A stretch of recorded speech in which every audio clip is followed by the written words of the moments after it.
Good afternoon. I'm Ash Lashgari. Been working on cool roofs and cool pavements and cool community issues for a while now. And there's been a series of questions that have been raised since a lot of advocates for voluntary mitigation measures such as cool roofs, cool pavements, solar photovoltaic, increased insulation, and various others have always wondered, why is it that we're not making a whole lot more progress?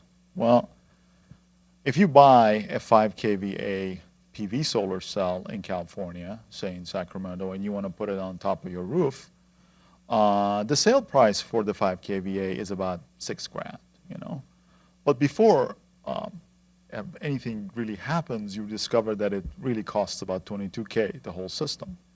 And you'll discover that the financial support offered by various utilities for this said enterprise is around $5,000. So it leaves a little bit of money, I'm here being sarcastic, it leaves a whole lot of money to be financed. And as a result, what happens is that your payback period, if you choose to do this PV solar, is going to be in excess of 15 years, while in California, at least, people never really maintain their residences for any more than 8 years. This problem perfectly well illustrates why we have realized on an annualized basis less than 0.1% of our potential for PV, cool roof, and cool pavement installations. So that's not so good news. The good news, however, is that cool roofs, cool pavements, and PVs have significant other benefits which we have not realized and which we have not credited up to now. Those benefits are indirect albedo benefits, and those benefits are significant, and I mean really, really significant, as in really, truly large. And Dr. Dev Milstein from Lawrence Berkeley National Lab, who is a very bright and very brand new modeler, and we love modelers at the Resources Board, everyone can admit, is going to talk to us about a couple of issues near and dear to our hearts. One is regional climate modeling.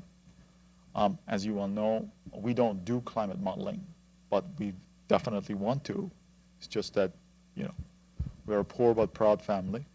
But regional climate modeling should be able to be doable by us. So this is the first time we hear about regional climate modeling. And the second thing is we get to hear about this additional benefits that cool roofs, cool pavements, and PV cells may have to maybe actually make a bit faster progress towards achievement of Climate Change Solutions Act of 2006 mitigation goals. Without further ado, Dr.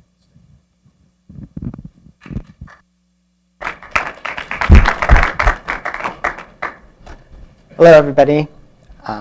So I'm Dev, and today I'm going to talk about a modeling experiment that I did that looked at massive adoption of cool roof technology and also a separate experiment, massive adoption of photovoltaic array deployment in the Mojave Desert. So two different experiments, but they're both connected by a theme, which is changes to the surface albedo of urban areas for the cool roofs and of the desert for the photovoltaics. So cool roofs and cool pavements, which I also included, are just more reflective materials. Either they're lighter in color, they're white, or they're the same color, but they reflect the near infrared and infrared spectrum of the sun. So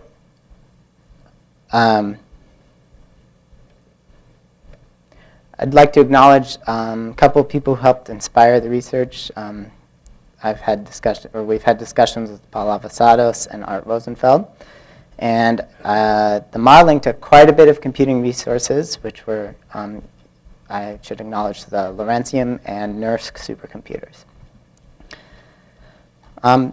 So basically what I'm going to talk about today, I divide into three sections. The first section is looking at the observational record, which is a little bit sparse, and then looking at the modeling record, which is a little bit more developed. And And we're going to be looking at large-scale deployment of cool roofs or photovoltaics, and that's important because small changes to the albedo in one area don't have the same sort of feedbacks that we might see if you have a large change to the albedo. I guess I should just define albedo in case, for everybody, albedo is the reflection of the Earth. So how much, the percentage of sunlight, basically, that is reflected back into space by the surface of the Earth. So what's new here? This is a different modeling system. It's larger and longer, basically. So 12 years of modeling compared to what have been really a few day experiments in the past. And I'm looking at a continental scale.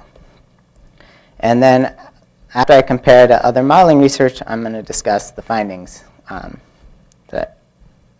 we'll see those in a little bit.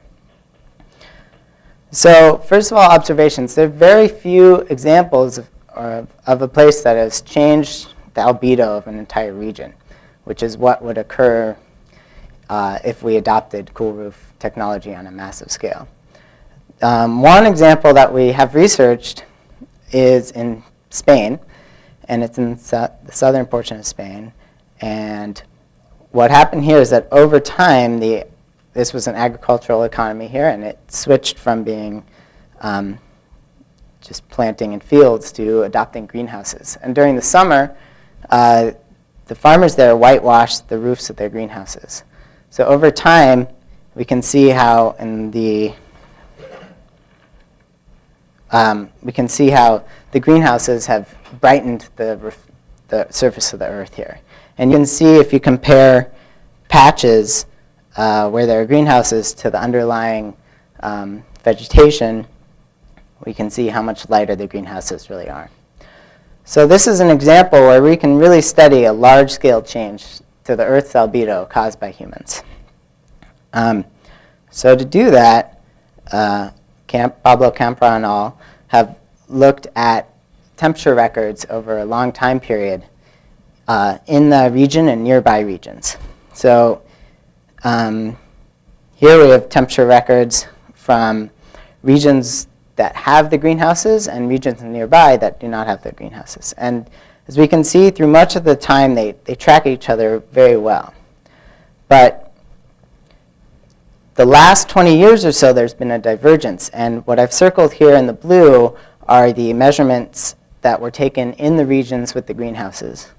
And I've circled in the red the measurements that were taken in areas where there are no changes to roofing materials. And so we see maybe about roughly a degree of Celsius difference between these in the divergence. So that's an argument that says when we change the surface albedo on a large scale, we might see about a degree of cooling by brightening the surface albedo. And so that's the closest we have to an actual experiment that looks at this large-scale albedo changes. Now, modeling, we've actually found relatively similar results. There's a study that took place in 6 urban areas in California, and they found 1 to 2 degrees reductions for massive adoption of cool roofs. And there were similar modeling results found in Athens and New York, as well as other places around the globe. So that's nice because that matches the observations, but we can't necessarily close the book on this issue. There's still more questions that need to be resolved. These modeling studies were done over a short time period, so just one weather period of a few days. And they're also done on a smaller domain, so they didn't cover a continental scale. And when we change that and we look over a large domain in a long time period, there's a possibility for feedbacks to occur. So if you lower the temperature in one area, perhaps downwind, you might get a feedback that has the opposite effect. And you can't find those feedbacks in a short time period or on a small domain. So that's what I was trying to address with my regional climate model. The regional climate model, at this point, with given computing constraints, is sort of the ideal tool to address this issue. It can have pretty fine grid scale resolution. This what I'm showing you here is 25 kilometers, and the different colors represent the elevation that is in my domain. If you have really good eyesight, you might be able to see the actual grid boxes. And so we get relatively fine resolution, and we can have very complex atmospheric processes. So this allows us to treat these issues in good detail and find the actual feedback effects, which we might not see if we had a much larger grid size that's common on global models. So the way this regional climate model works is in the middle, we have physics representations of winds and pressure and moisture, all the things you expect in a model. But then you initialize the model and you force it on the boundaries with satellite observations. So we start out, the starting conditions are given by the NARVI analysis, which is largely based on satellite data. And then every 3 hours throughout the 12-year run, we input boundary conditions. And then the model takes these boundary conditions coming on the side from the satellites and propagates them through. And then this allows us to make changes within the middle of the model and see what happens, and see how the weather changes, but it maintains the boundary conditions the same in every experimental run. And what we have on the boundary conditions are winds and pressure and water and temperature variables like that, which we get from the satellite. And then other things that are updated are sea surface temperature. So sea surface temperature changes every day in the model runs, and it's the same from experiment to experiment. So whether I've added the reflective roofs or not, the sea surface temperature and the boundary conditions are what drive the weather, and then it's affected by what's changing in the middle, which is just the albedo.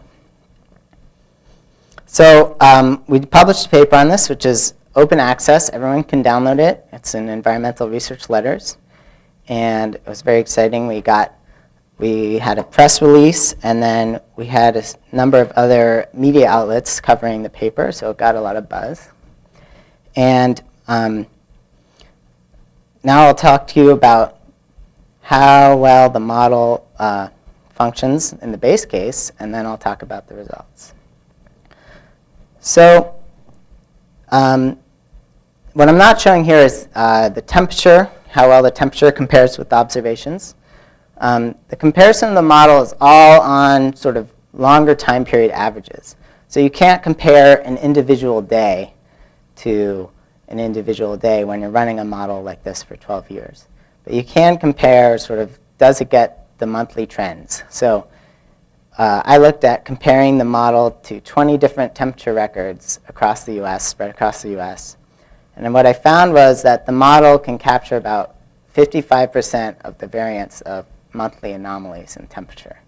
So that's pretty good because I'm comparing to like specific locations as opposed to 25 kilometers squared grid cell. So the fact that we can capture quite a bit of the variance is impressive in that sense. And then here is a picture of precipitation, and this is just for the year 2005. And on the left side, we have the observations, and the right side, we have the model. And if we start out in the West Coast in California, we see a pretty nice agreement between the precipitation observations and modeling results. As we move further east, what we find is good spatial resolution, but in general, the model is wet. And that's a common issue for most regional climate models, especially WRF, which is the model I use. It's the Weather Research and Forecasting Model. In general, these models run a little bit wet, and it's about 10 to 20% depending on what location you're at.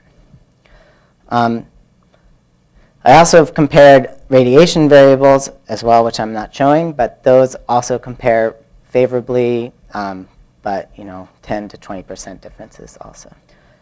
So the model is able to definitely capture a certain amount of the variance of the meteorology, and that's useful. And then now we're going to look at how we perturb the base case and see how things change.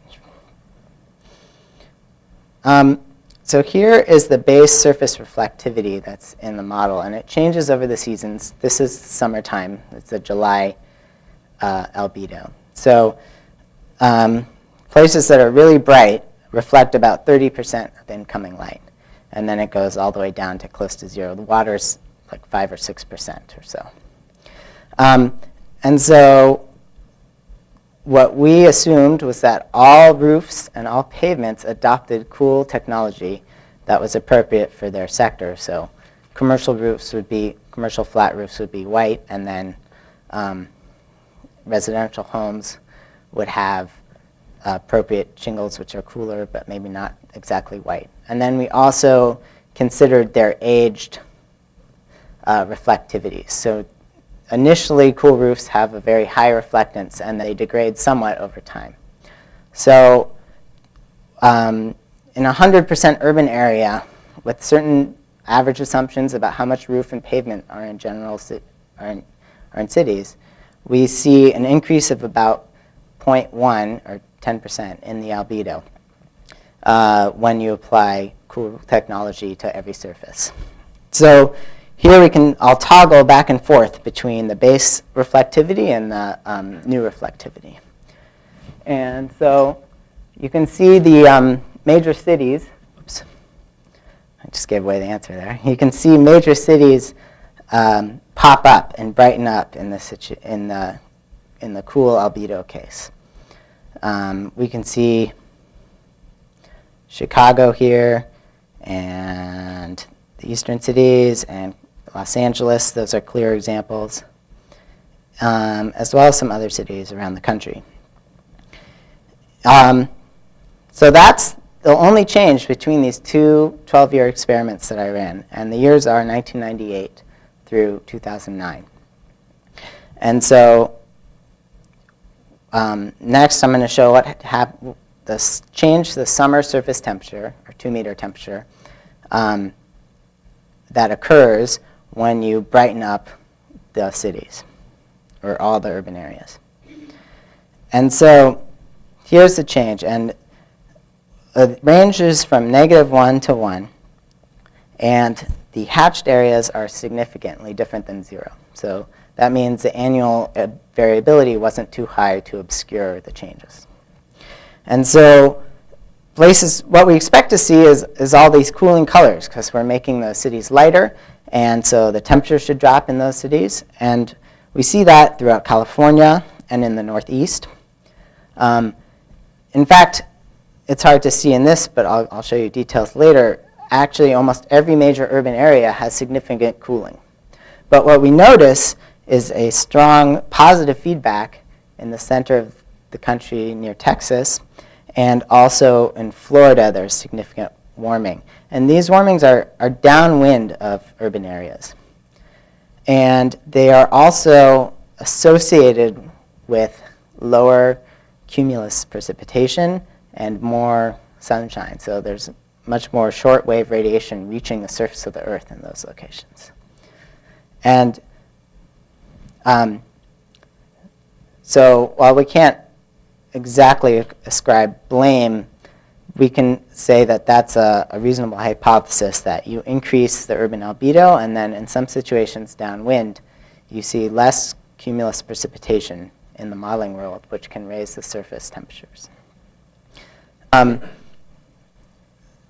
So that's the big unexpected thing to find, is this feedback effect. And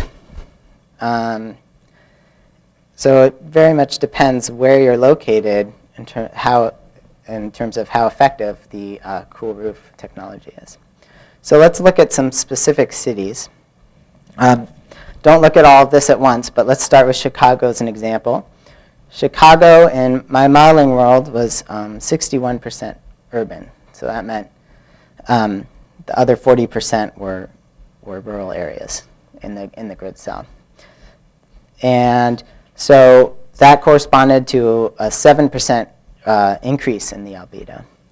And what we saw there was about a 1/3 degree Celsius decrease in the summertime average afternoon temperature, and a smaller decrease in the winter temperature. And that was significant. So that's how you you read this chart. So let's compare a couple other cities. A nice contrast is that of Jacksonville, Florida, and San Jose, California. And both of them have about the same percentage of urban area in the model. And so that led to a 0.03 increase in the albedo, which is relatively small. But in San Jose, we see a significant reduction in temperature during the summer, actually during both the summer and the winter.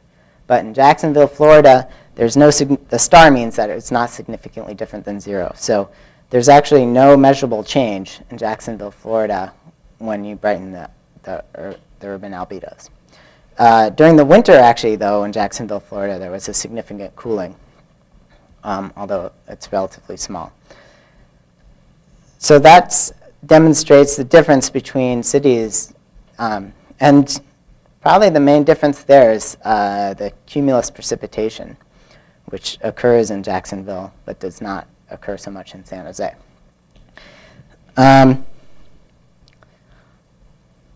So I zoomed in on California, and here we can see that almost all the changes that we see in the state are significant.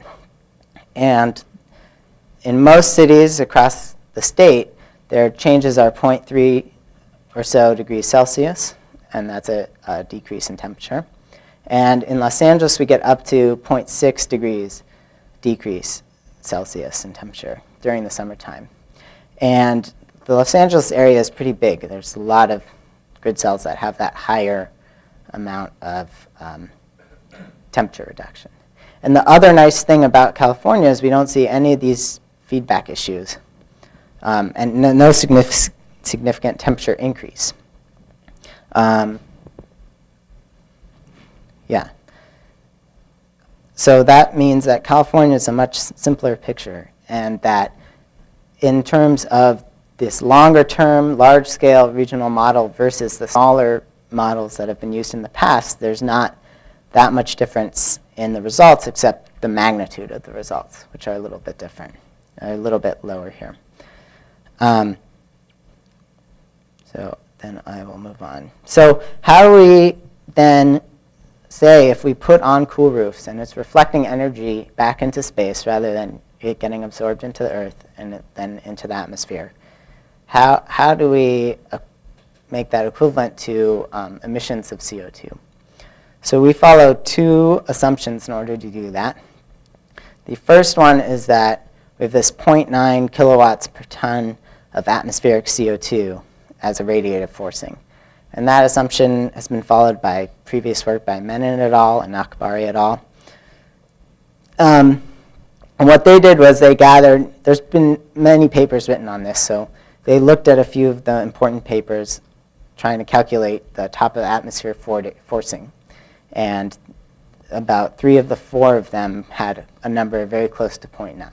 So, but there's a little bit of disagreement. So that's one assumption. Then the second assumption is how much of the emitted CO2 is retained in the atmosphere.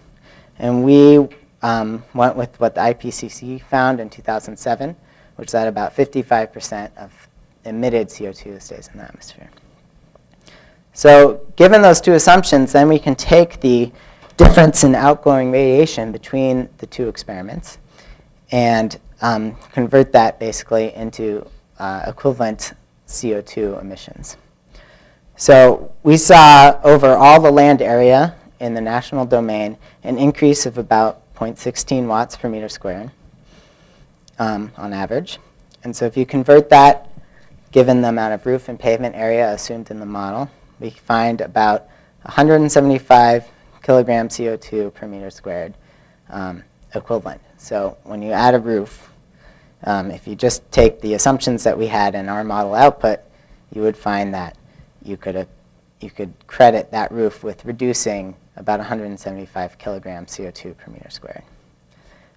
Pavement is a little bit less of an albedo change per meter squared, so that's why you got a smaller number there.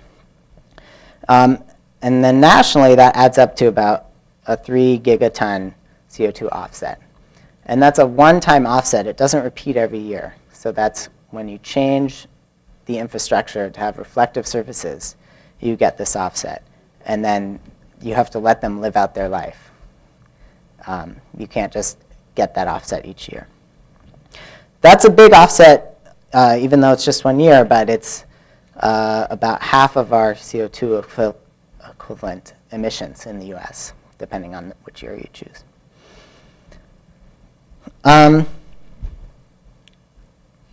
So that is the carbon reductions.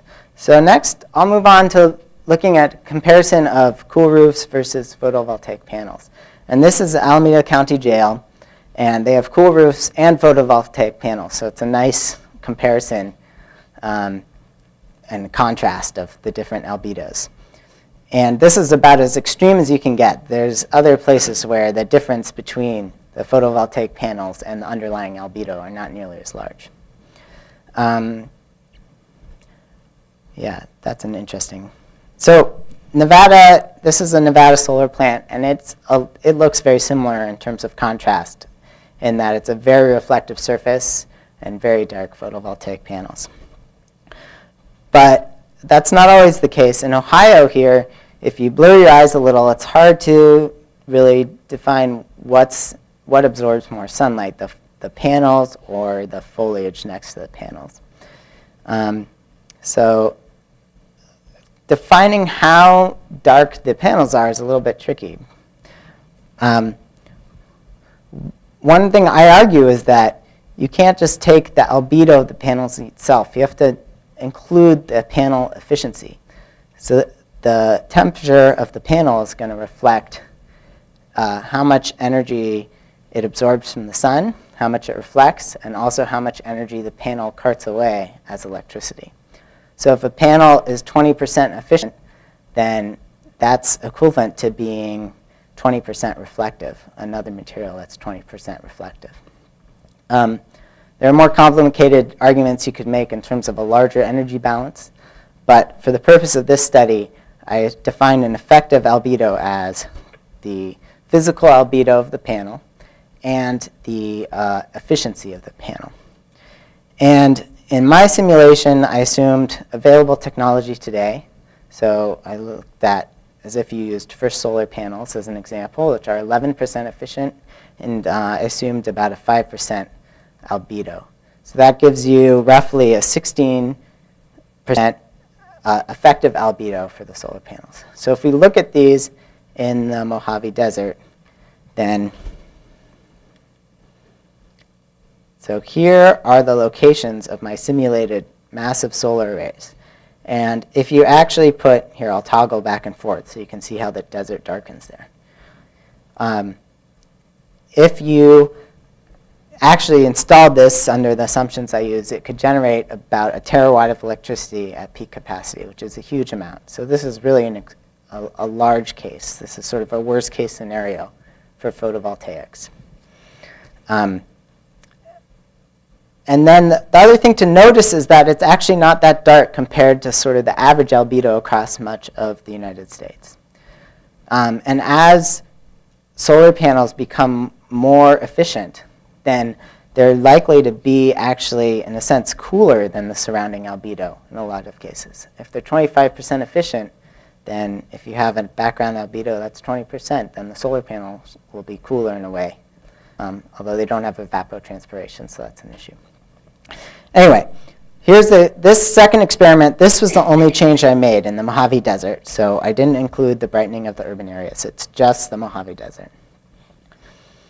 And so I'm going to look at this mostly on a regional scale because the national scale I feel is less robust. When you have a point surface change like this, the annual variability on a national scale is really high. And it's very sensitive to where you put the actual solar farms. On the regional scale, on the other hand, it's actually low variability year to year, partly just because it's the Mojave Desert, but also because we're looking at a smaller scale. And so these results that I'm presenting are more robust. So here are surface temperature changes that you get from darkening the Mojave Desert in the way that I showed. And this scale is about half, well, it's exactly half of the cool roof scale. So the maximum change is about 0.4, 0.5 degrees Celsius, and most of the changes are around 0.2 or 0.1 even. Again, the hatched areas are changes that are significantly different from 0 based on annual variability. And what we see, and the green outlines show where the simulated solar arrays are. And so we see that most of the change is really centered over the solar arrays. We see an increase of temperature, the strongest change directly over the solar arrays. And then directly downwind, there is some temperature increase as well. Then there are these secondary effects like upwind. Let me get my pointer up here. In this region, we have some very mild cooling, but it's significant. And then this is sort of the downwind region. And so the solar arrays then have secondary effects which lead to warming in southern Arizona over here. And it's a pretty small effect. It's mostly 0.1, 0.2 degrees Celsius warming, but it's significant. And one could make a hypothesis as to how it changes circulation to create that warming, although I think you'd need to run some more experiments to really prove that. So we look at these changes on a regional scale mostly, and so these are the changes you would see from sort of the worst case PV scenario where you darken large portion of the Mojave Desert. Now, one thing we can also see are regional effects on winds, and we can track these effects hundreds of kilometers downwind, and we can see them move. I'm going to show an animation which shows the perturbation to wind sort of travel downwind each night. So this is the base case winds. We can see that where the simulated solar arrays are, and we can see winds coming in this direction and winds coming in from the south, and then they all exit this way. This is average afternoon winds over the 12 years during the summer. And so they're pretty consistent wind directions during the afternoon. And the colors behind here are, in this slide, their elevation. So you can see that the winds sort of come in from the Pacific from the low elevation areas, like here and in the south as well, and then travel into the mainland. And so then we look at how the solar panels, the solar arrays affect these winds. So this is the start of a little animation, so I'm going to explain what to look for here. The colors in this case do not represent wind, but they represent the percentage of change to the winds that are caused. So the orange-ish colors are about 15% change to the underlying winds when you add the solar arrays, which is pretty significant. And then going all the way down to blue, dark blue, which is about 0, or not much change. And then the white areas just don't have much wind at all, so I didn't include the percentage change to it. So this starts out at 1 p.m., and I'm going to go an hour forward each slide. So you can see what we're going to see is these two major perturbations here. During the afternoon, they stay pretty constant over the solar rays, and then into the night, they move into hundreds of kilometers northeast. And so that way we can track a direct perturbation from the solar rays, hundreds of kilometers. And these are average winds, so this is occurring almost every night, and these are the average values. So it's a pretty strong effect. Okay, so here we're getting into the evening, and we can see this perturbation has moved from directly over the solar rays all the way into Nevada and Arizona. And so that shows how these solar rays can have a pretty strong regional effect on weather. And that can sort of, you could look at and hypothesize how that could have the effects on surface temperature over time. So again, here are the base winds, so that's sort of pattern that those perturbations follow. And then I'm just going to show the temperature change on a national scale. And so although I don't think this is very robust, we do see this downwind pattern that looks pretty turbulent when you change the Mojave Desert albedo. And in some ways, it seems that the changes become stronger as you go further downwind.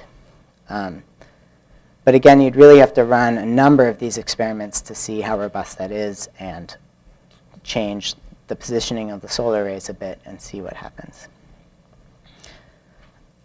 Okay, so that's the basic experiment that I ran, and so I'll just do a summary here. So increased urban albedo leads to significant cooling in almost all urban areas. There was not an urban area that had significant heating under my urban albedo scenario.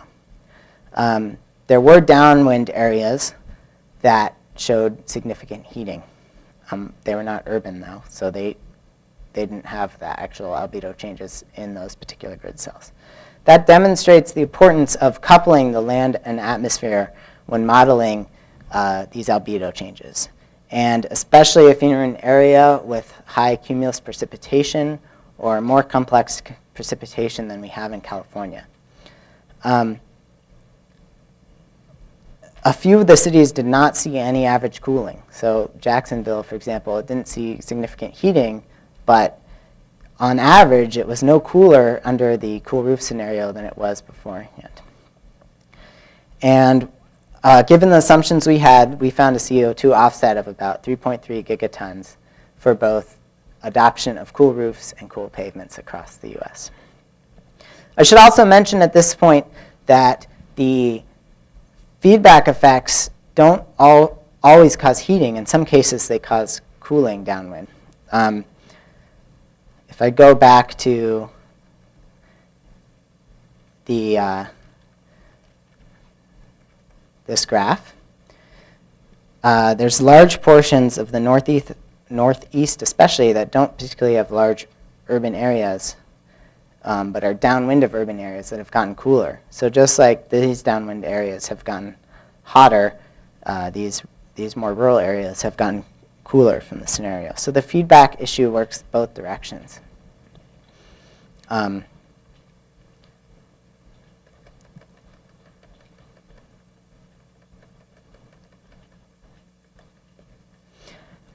Finally, in the experiment with the photovoltaic arrays, we found temperature and weather effects that were robust on the hundreds of kilometer scale. We're still unsure about the national scale, how robust those results are, as we saw very high year-to-year variability. So because of that, we weren't able to, we wanted to actually look at a penalty caused by the photovoltaics. So if they absorb more heat, then that could lead to sort of the opposite effect we found with cool roofs, and you could make that equivalent to CO2 emissions. And so that might be a certain percentage penalty they have compared to what they offset. But because the annual year-to-year variability was so high, we weren't able to calculate that penalty. And so we don't know if it's there or not, but we weren't able to calculate in this experiment. You'd have to run a much longer experiment or a number of series of experiments, which would be too computationally intensive at this point. Okay, so now I'll take questions.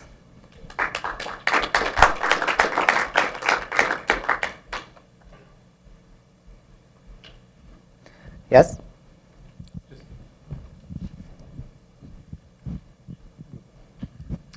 On your picture of the surface reflectivity, I see it looks sort of like this black band along the south. What's that? Yeah, that is, here's the Mississippi Delta down here, and this is sort of swampy marshland that has lots of vegetation and is very dark and lots of water.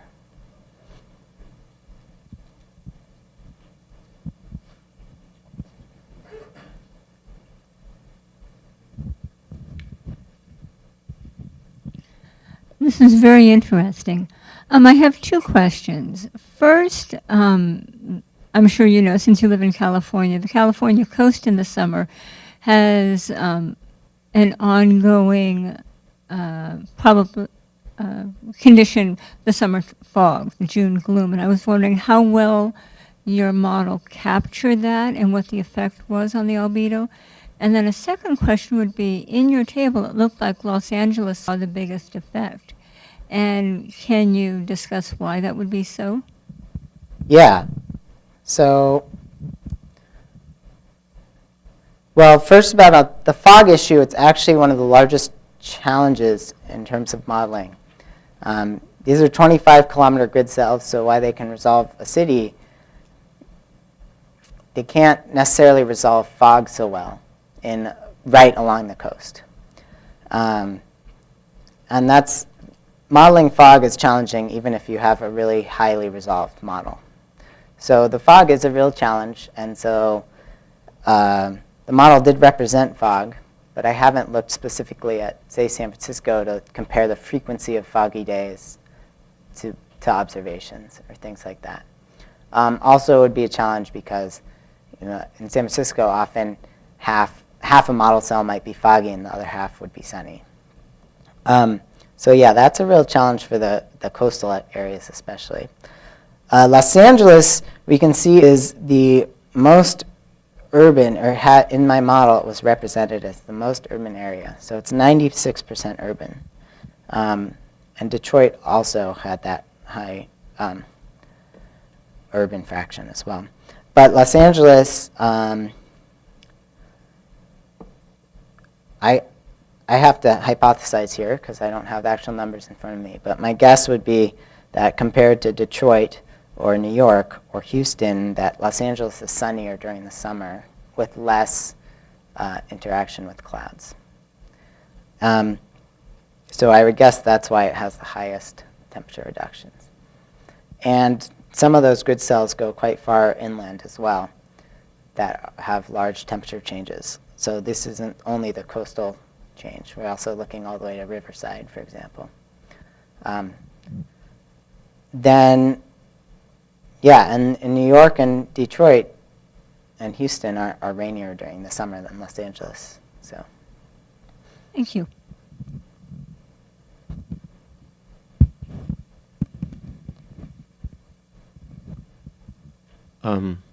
We're also talking about putting a lot of PV over roofs. So if I put half PV and half the other half of the roof is white, is that a wash?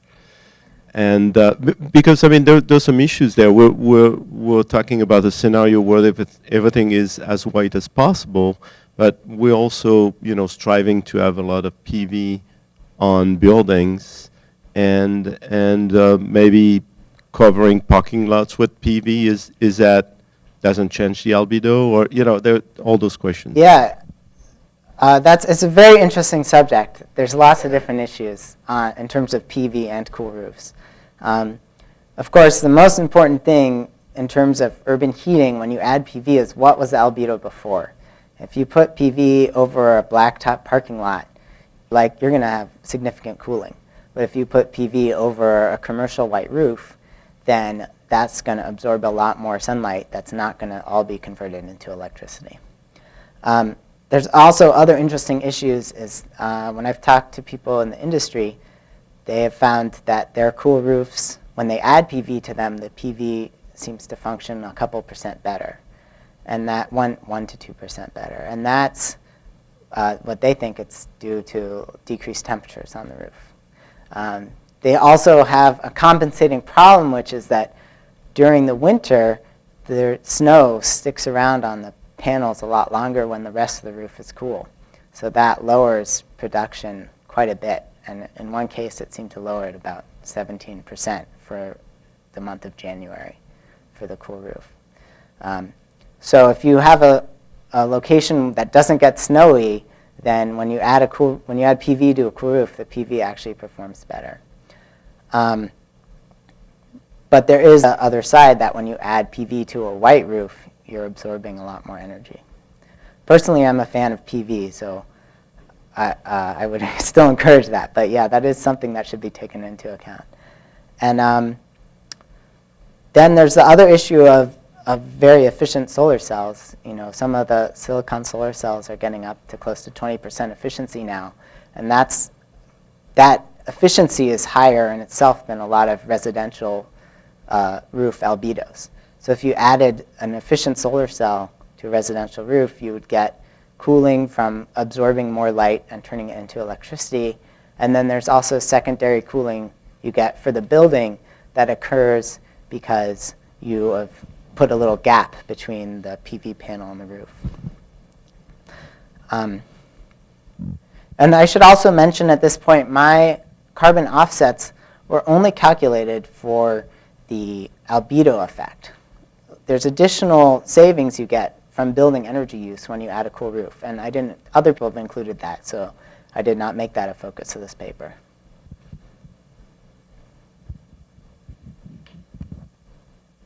You said that certain areas, they changed precipitation where there were less cumulus cloud cover.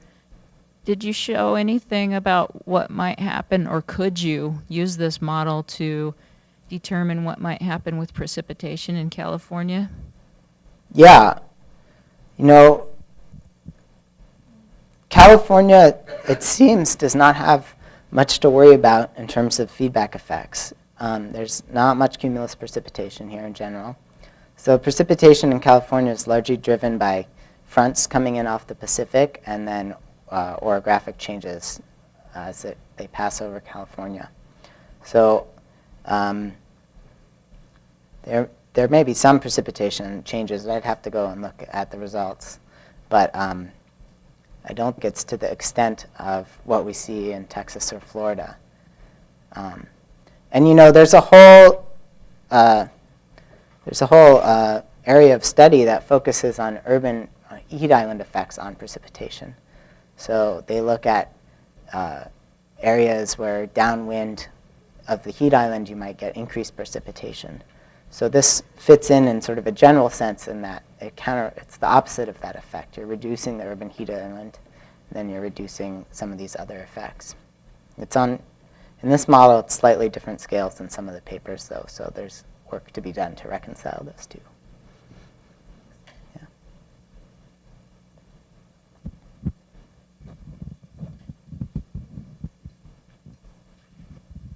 Thanks. Have you looked at the model performance for different types of clouds and different heights? And in general, do you have ideas about which clouds would be handled well in the model and which might not? Clouds are relatively challenging. Clouds and precipitations are sort of the most challenging aspect of the modeling. This model is what I used in this paper does not include chemistry, so there's not a dynamic representation of aerosols. So that will very much affect cloud development. And what I did compare was to the amount of sunlight that reaches the ground. So in that sense, the representation is pretty good. Areas where there's a lot of cloudiness and little sunlight that reaches the ground are represented well in the model. Like Florida, for example, has less, or actually, if I bring up a map here,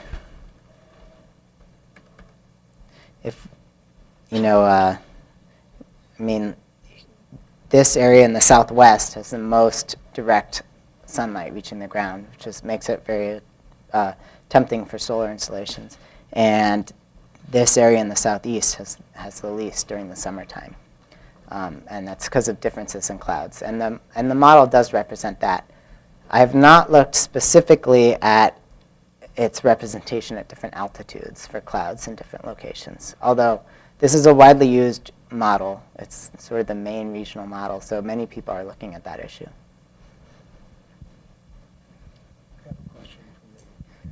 Okay. So the question is, in areas needing heat in the winter, what is the total impact in yearly energy consumption? So I did not look specifically at energy consumption in this paper. There actually have been other papers that have solely looked at this very question that has been brought up. And if you look at the Heat Island website at Lawrence Berkeley Labs, you can find links to those. But one thing we can look at is the difference in cooling between the seasons. So in this table, you can see the last column, the furthest column to the right, is December, January, February temperature changes. And on one left of that is the summertime changes. So for example, in Chicago, which has lots of heating needs in the winter, we do see a significant cooling in the winter from the white roofs. But it is about 2.5 times less or so than the summertime cooling. So, and I believe that the previous papers have found that the increase in heating is less than the decrease in cooling in terms of building energy use until you get really far north. In Canada, that's not necessarily the case, I think. And Chicago is pretty far north, so I shouldn't speak specifically about Chicago. But there's a large range of area, I believe, where the summertime changes far outweigh the wintertime changes.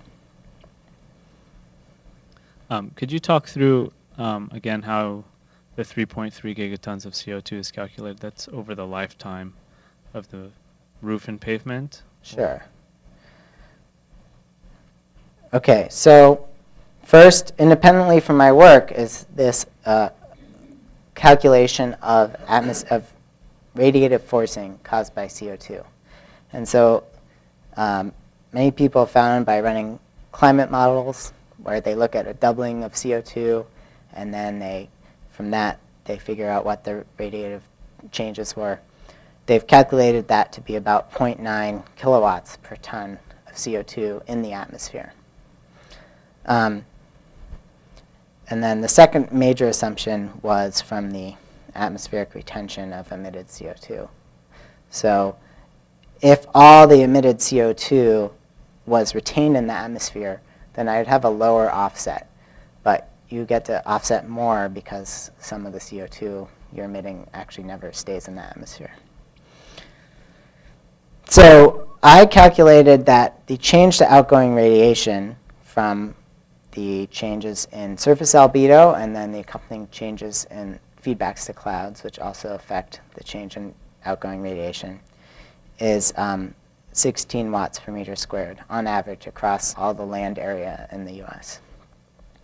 And then what I did was I converted that watts per meter squared to, I used the kilowatts per ton of atmospheric CO2, so then I got tons per meter squared, and then, and then I used the area of roof and pavements I had in my model to get rid of the meter squared units. So that left us with emissions of CO2. Well, actually, that left us with atmospheric CO2, and then I converted that to emissions of CO2 using by dividing by 0.55. Does that help? Okay.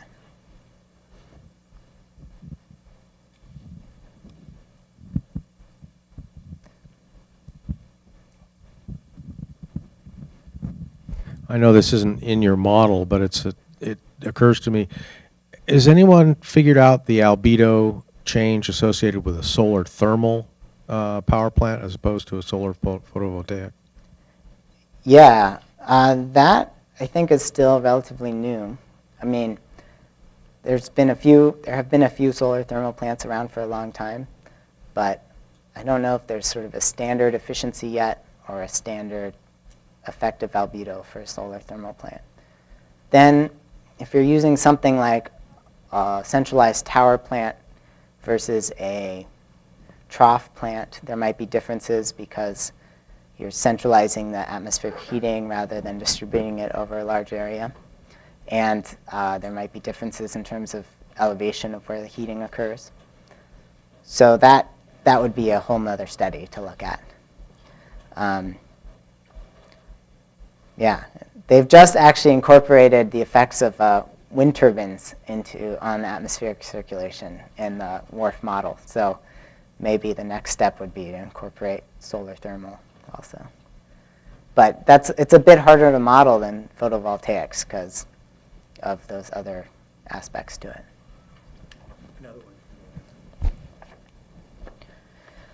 Okay, so this question from the internet.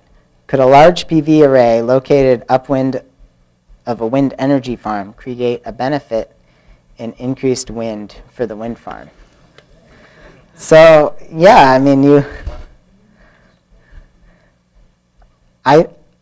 I'm not sure it would be so measurable. So you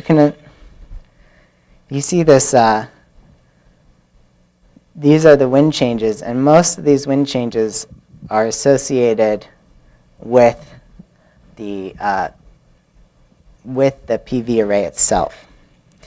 But there's a significant amount of energy directly downwind, or significant amount of area, directly downwind of these arrays. So these grid cells, the scale on these arrows is 0.5 meters per second. So these grid cells at the 10-meter wind height see about a 0.5 meter per second increase in the wind. So yeah, that would be an argument that that would be significant, I think, for a wind farm, because the wind speed is very important in terms of electricity generation. I don't know if you would, I don't think you would see any economic benefit from things further away.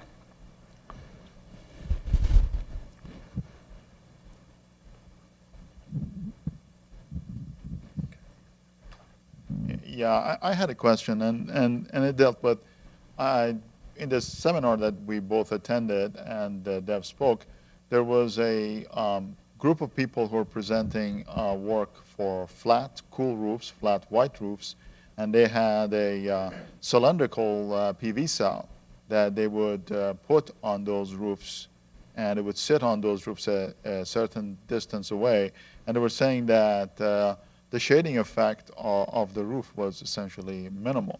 Do you remember that presentation? Yeah, that was, yeah. That was Soylindra, Yeah. which is now out of business. Yeah. But yeah, I mean, that goes back to the issue of cool roofs and photovoltaics on the same location. And so I imagine Soylindra, their technology also had a benefit from being installed on a cool roof. And maybe the elevation would have helped during the wintertime in snowy areas. But I guess we won't find out now. Well, I'm sure the technology will be picked up by somebody. Hopefully. Yeah, hopefully. Alrighty. If there are no further questions, let us thank Dr. Milstein once again.